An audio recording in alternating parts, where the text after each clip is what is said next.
1절 이하 39절에 있는 말씀입니다. 163쪽 페이지로 163쪽 요한복음 10장 31절 이하 39절에 있는 말씀입니다. 31절부터 읽겠습니다. 10장 유대인들이 다시 돌을 들어 치려 하거늘 예수께서 대답하시되 내가 아버지로 말미암아 여러 가지 선한 일을 너희에게 보였거늘 그 중에 어떤 일로 나를 돌려 치려 하느냐. 유대인들이 대답하되 선한 일로 말미암아 우리가 너를 돌로 치려는 것이 아니라 신성모독으로 인함이니 네가 사람이 되어 자칭 하나님이라 함이로라. 예수께서 이르시되 너희 율법에 기록된 바 내가 너희를 신으라 하였노라 하지 아니하였느냐. 성경은 폐하지 못하나니 하나님의 말씀을 받은 사람들을 신이라 하셨거든. 하물며 아버지께서 거룩하게 하사 세상에 보내신 자가 나는 하나님의 아들이라 하는 것으로 너희가 어찌 신성모독이라 하느냐. 만일 내가 내 아버지의 일을 행하지 아니하거든 나를 믿지 말려니와 내가 행하거든 나를 믿지 아니할지라도 그 일은 믿으라. 그러면 너희가 아버지께서 내 안에 계시고 내가 아버지 안에 있음을 깨달아 알리라 하시니 그들이 다시 예수를 잡고자 하였으나 그 손에서 벗어나 나가시니라. 아멘. 오늘 본문 31절을 보면 유대인들이 다시 돌을 들어서 예수님을 이렇게 치려고 하자 예수님께서 그들에게 32절을 보면 이렇게 말씀하십니다. 내가 아버지로 말미암아 여러 가지 선한 일로 너희에게 보였거늘 그 중에 어떤 일로 나를 돌려 치려고 하느냐. 예수님께서 돌에 맞는 것이 여러분 무서워서 이렇게 말씀하셨을까요? 예수님께서 돌에 맞는 것이 억울해서 이렇게 말씀하셨고 왜 너희들은 그렇게 나를 돌로 치려 하느냐 그랬을까요? 아니죠. 예수님이요 답답하신 거예요. 너무너무 답답한 거예요. 하나님께로부터 오신 분이 아니라면 절대로 행할 수 없는 그렇게 수없는 수많은 표적을 그렇게 행하셨음에도 그럼에도 불구하고 여전히 믿지 않는 그들의 완악한 모습이 너무너무 안타까운 것이죠. 답답할 정도로 안타까워요. 예수님의 말씀에 유대인들이 말합니다. 33절에 그래요. 선한 일로 말미암아 우리가 너를 돌로 치려는 것이 아니라 신성모독으로 인함이니 네가 사람이 되어 자칭 하나님이라 함이로라. 유대인들조차도 예수님이 행하신 선한 일을 부인할 수가 없었어요. 왜냐하면 우리가 이미 말씀 나눈 대로 나면서부터 맹인된 사람의 눈을 뜨게 한 것은요 하나님이 아니고서는 불가능한 역사였기 때문에. 그런데도 예수님을 믿지 않고 오히려 예수님 향해 돌을 던지려 하는 유대인들이 얼마나 답답하셨는지 예수님께서는 37절 38절에 이렇게 말씀하십니다. 어쩌면 우리에게 한 말씀이죠. 만일 내가 내 아버지의 일을 행하지 아니하거든 나를 믿지 말려니와 내가 행하거든 나를 믿지 아니할지라도 그 일을 믿어라. 그러면 너희가 아버지께서 내 안에 계시고 내가 아버지 안에 있음을 깨달아 알리라.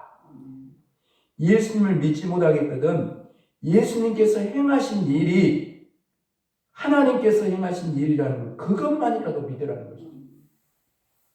그러면 아버지께서 내 안에 계시고 내가 아버지 안에 있음을 확실히 알게 될 것이라는 말씀입니다. 무슨 말씀입니까? 마음을 열고 예수님이 행하신 일을 보라는 거죠. 그러면 그 일이 하나님이 행하신 일이며 하나님만이 행하실 수 있는 일이라는 것을 깨닫게 될 것이며 결국은 예수님과 하나님이 하나라는 것을 예수님 바로 자신들이 그토록 고대하고 기다리던 바로 그 혼자 메시아라는 사실을 알게 되는 말씀. 그러나 39절에 보면 유대인들은 예수님의 말씀을 듣지 않고 다시 예수님을 찾고자 했어요. 결국 예수님은 그들의 손에서 벗어나서 그들을 떠나가시요. 오늘 여러분, 예수님이 전하시는 말씀을 듣지 않고 예수님이 행하시는 표적을 보고도 믿지 않고 오히려 예수님을 죽이려고 하는 그 유대인들을 떠나시는 예수님의 마음이 여러분 느껴지십니까? 예수님의 아픔과 탄식이 느껴지십니까? 저는 이 장면에서 마음이 답답했어요. 여러분은 그렇지 않습니까?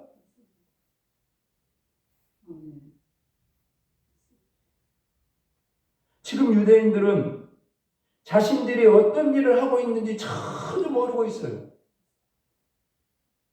이때가요, 절기상으로요, 수전절입니다. 수전절.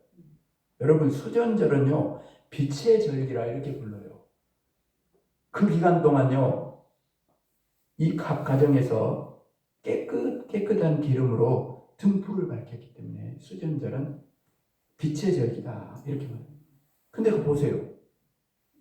그들은요, 지금 자신들이 지키고 있는 빛의 절기, 바로 이 수전절에 이 세상에 빛으로 오신 예수님을 쫓아내고 있는 거예요.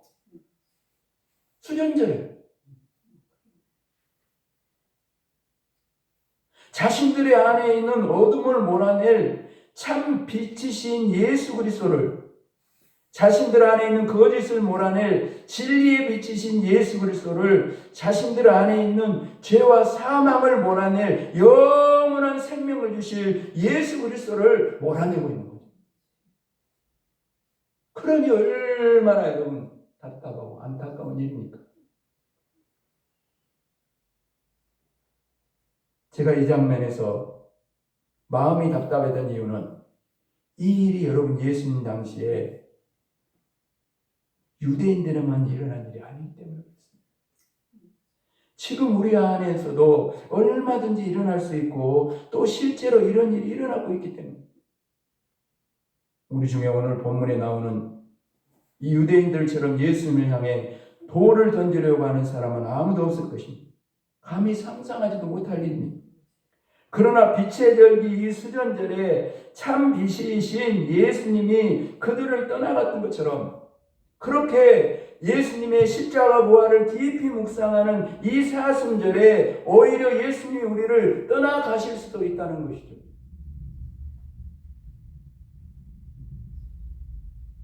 그리고 더 두려운 것은 예수님이 떠나가시는 것을 우리 자신들이 모를 수 있다는, 예수님이 가버린지도 모르고 예수님이 떠나본지도 모르고 산다. 여러분, 어떻게 이런 일이 일어날 수 있을까요? 두 가지 이유 때문이에요. 지금 이 우리의 삶을 오늘 말씀 앞에 점검해 봐야 돼요. 첫 번째는 뭐냐면 빛보다 어둠을 더 사랑하기 때문에. 요한복음 3장 19절 말씀을 들어보세요. 그 정죄는 이것이니 이미 죄를 정죄할 수밖에 없다는 게 뭐냐? 곧 빛이 세상에 왔으되 사람들이 자기 행위가 악함으로 빛보다 어둠을 더 사랑한 것입니다. 여러분, 유대인들이 빛 대신 예수님을 영접하지 않고 오히려 예수님을 향해 돌을 던지려고 했던 이유는 들어가 보면 신성모독이니 어쩌고 저쩌고 뭐 말을 했었는데 그 들어가 보면 그들이 빛보다 어둠을 더 사랑했기 때문에. 빛보다 어둠을 더 사랑했다는 말은 뭐예요? 빛을 미워했다는 말씀입니다. 그러면 여러분, 빛을 미워하고 어둠을 사랑한다는 건 무슨 뜻입니까? 바로 3장 20절에 보면, 요한복음 3장 20절에 보면 이렇게 말씀합니다. 악을 행하는 자마다 빛을 미워하여 빛으로 오지 아니하나니 이는 그 행위가 드러날까 하며. 예수님은 빛입니다. 아멘. 믿으십니까? 아멘. 빛 대신 예수님이 내게로 오면요, 내 안에 있는 어둠이 반드시 드러나게 되어 있습니다. 그럴 때요, 우리는요, 둘 중에 하나를 선택하게 돼요. 빛을 피해 숨든지 아니면 빛 가운데로 나아가는 것입니다. 여러분은 어떤 걸 선택합니까? 빛을 피해 숨는 것은 내 안에 있는 죄를 인정하지 않는 거예요. 죄를 사랑하는 것입니다. 빛 가운데로 나아가는 것은 자신의 죄를 회개하는 거예요. 내가 죄인입니다. 여기서부터 주님을 믿는 것이 시작되는 거 아니에요? 내가 죄인임을 깨닫지 못하면 절대 예수님과 함께 출발할 수가 없어요. 신앙이 출발할 수가 없어요. 내가 죄인임을 먼저 알 때, 그럴 때 출발되는 거거든요. 그게 회개예요. 빛 대신 예수님이 오시면 반드시 둘 중에 하나를 선택할 수밖에 없습니다. 중간지대는 없어요. 왜 그런지 압니까? 빛과 어둠은 절대로 함께 할 수 없기 때문에. 여러분이 보세요. 제가 늘 말씀드리지만 성냥개비 하나만 켜도 어둠이 물러가거든요. 작은 내 빚이지만 내 안에 예수 그리스도가 살아계시면 가정에 내가 가면 그 어둠이 물러가요. 아멘. 그렇습니다, 여러분. 빛과 어둠은 함께 할 수 없어요. 여러분, 빛이 들어오는 만큼 어둠은 물러가고 빛을 거부하는 만큼 어둠은 강해지는 거죠. 오늘 보면 31절에 보면 유대인들은 회개하기는커녕 오히려 돌을 던져 예수님을 죽이려고 했어요. 이렇게 여러분 회개하지 않으면 그 마음이 다 어두워져요. 완악해집니다. 강팍해집니다. 그래서 결국은 아예 예수님께서 떠나가십니다. 뭐가 가장 두려우세요? 지금 세상이 두려워요? 전쟁이 두려워요? 진짜 두려운 건 뭐예요? 예수님이 나를 떠나는 거예요. 교회에서 예수님이 떠나버리는 거예요. 여러분의 가정에서 예수님이 떠나버리는 거예요. 내 인생에서 삶에서 예수님이 떠나버리면 못 남는 거예요? 아무것도 없어요. 빈 껍데기뿐이에요, 여러분.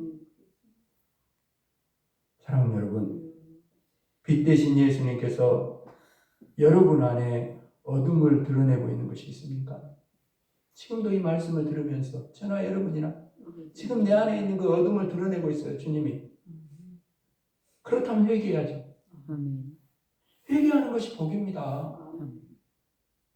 회개하지 않으면요, 반드시 진짜 예수를 믿는 사람이라면 회개하지 않으면 반드시 답답하게 돼 있어요. 반드시 답답하게 돼 있어요. 마음이 답답해요. 어디 막 체한 것처럼 음식을 먹고 소화가 안 돼서 어디가 걸려갖고 체한 것처럼 마음이 답답해져요. 왜? 우리 안에 계신 성령님께서 근심하십니다. 죄를 지었을 때 여러분 평안이 사라지고 마음이 답답한 것은 회개하라는 하나님의 책망입니다. 죄를 지었을 때 이와 같은 사인을 주시는 것이 사실은 여러분 하나님의 놀라운 은혜요 사랑임을 믿을 수 있기를 바랍니다. 아멘. 사랑하시기 때문에 부모가 자녀를 사랑해서 징계를 하는 것처럼 알고 있잖아요. 매를 들고 때리는 부모가 아픕니까? 맞는 자식이 아픕니까? 때리는 부모가 아픈 법이죠.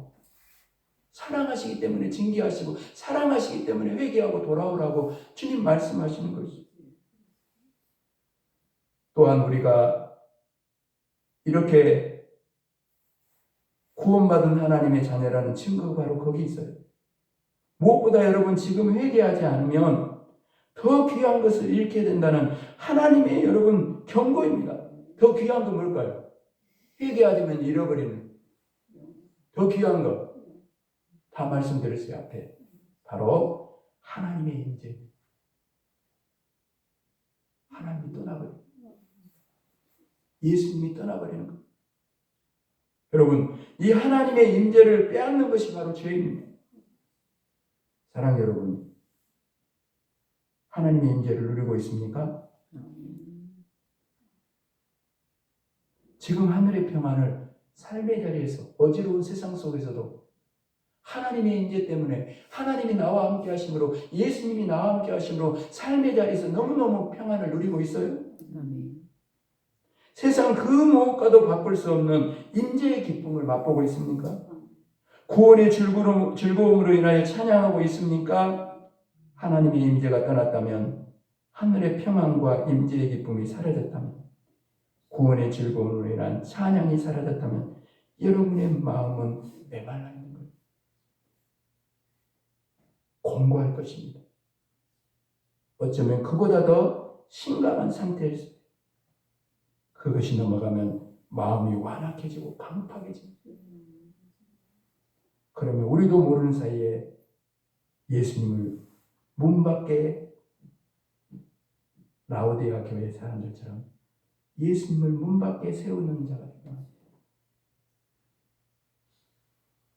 문 밖에 서 계신 예수님을 다시 모시는 유일한 방법은 회개하는 거예요. 회개하고 문을 열어서 주님이 들어오시도록 주님을 맞아들이는 길밖에 없다라는 거죠. 두 번째로요, 예수님이 우리를 떠나가시는 이유, 우리가 예수님이 떠나가신 것도 모르고 사는 이유 두 번째가 뭐냐? 예수님보다 세상을 더 사랑하기 때문에. 우리가 이 세상이나 세상에 있는 것들을 사랑하면 예수님은 더 이상 우리 안에 계실 수가 없어요. 여러분, 빛보다 어둠을 사랑하는 것이나 예수님보다 세상을 더 사랑하는 것이나 사실은 같은 거죠. 왜? 예수님이 빛이시고 세상이 어둠이기 때문에. 그런데 제가 왜 이렇게 두 가지로 나누어서 지금 말씀을 드리는 이유가 뭘까요? 잘 생각해 보세요. 빛보다 어둠을 더 사랑하는 것이 회개의 초점이 맞춰져 있다면, 예수님보다 세상을 더 사랑하는 것은 첫사랑에 초점이 맞춰져 있어요. 그죠? 우리가 신앙생활을 제대로 하지 못하는 이유가 뭐예요? 환난이나 핍박이 아닙니다, 여러분. 오히려 그 반대예요, 여러분. 여러분, 반대예요. 잘 나갈 때, 육신적으로 편할 때가 가장 신앙적으로 위험한 것입니다. 여러분, 신앙생활 돌아보세요. 언제 신앙이 돈독해지고 기도가 살아났던가요? 잘 나갈 때? 모든 일이 잘 될 때? 아이러니하게도 그럴 때 아닙니다. 내 삶에 막 고난의 바람이 닥쳐오고 환난이 일어나고 풍랑이 일어나고 막 힘들고 어려울 때 진짜 주님을 다시 붙잡고 기도하잖아요. 진짜 위기는 잘 나갈 때. 여러분, 그 잘 나가는 것이 기도의 자리에 나온 걸 막는 것은 복입니까? 아닙니까? 복이 아니죠.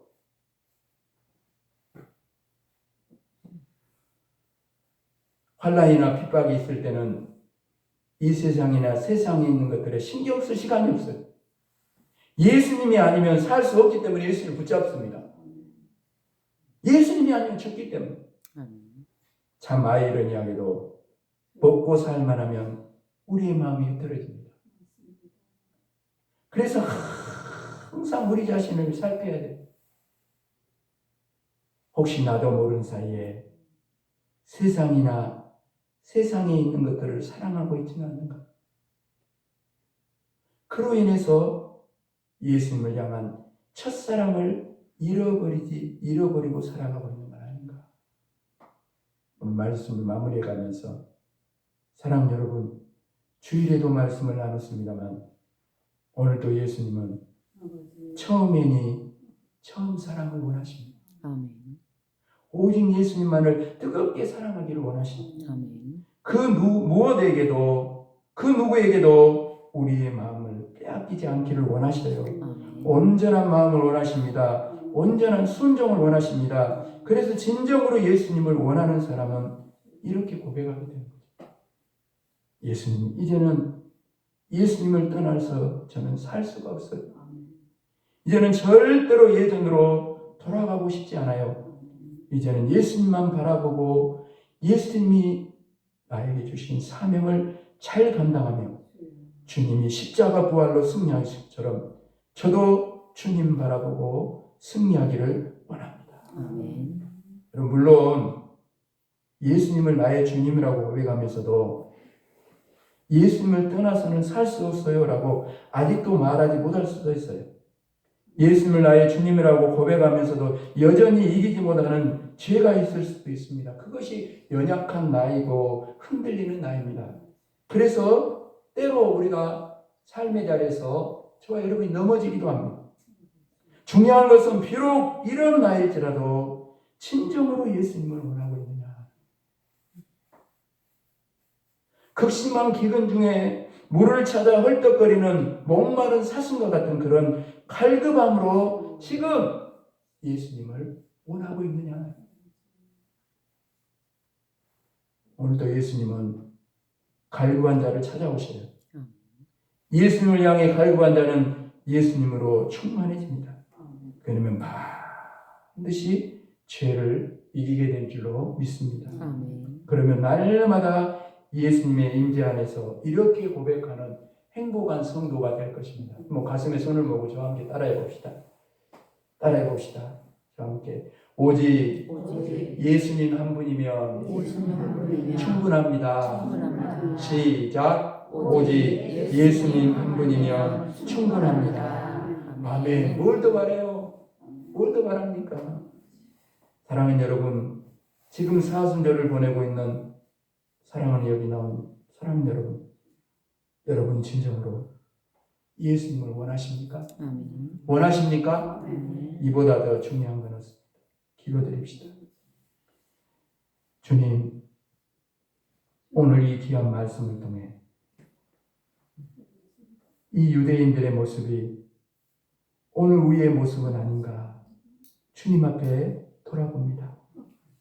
빛보다 어둠을 더 따라가고 예수님보다 세상을 더 사랑하고 있는 오늘 우리의 모습은 아닌가. 그래서 예수님이 우리를 떠나버리고 또 예수님이 떠난지도 모르고 살아가고 있는 우리의 모습은 아닌가. 아버지 다시 한번 돌아보게 하시고 진정으로 갈급함으로 세상의 그 어떤 것보다도 예수님을 찾을 수 있도록 예수님을 더 간절히 원하며 나아감으로 다른 어떤 것보다도 예수님 한 분으로 충분합니다 고백할 수 있는 우리들의 삶이 되게 하여 주옵소서. 그래 우리로 끝나지 않고 이 예수님을 이웃과 성광의 모든 사람들에게 전하게 하여 주셔서 저들도 여기 이 자리에 돌아와 나와 똑같이 예수님 한 분이면 충분합니다 고백할 수 있는 사람들이 되어지도록 도우시고 역사하여 주옵소서. 감사를 드리오며 예수 그리스도 이름으로 간절히 기도합니다. 아멘.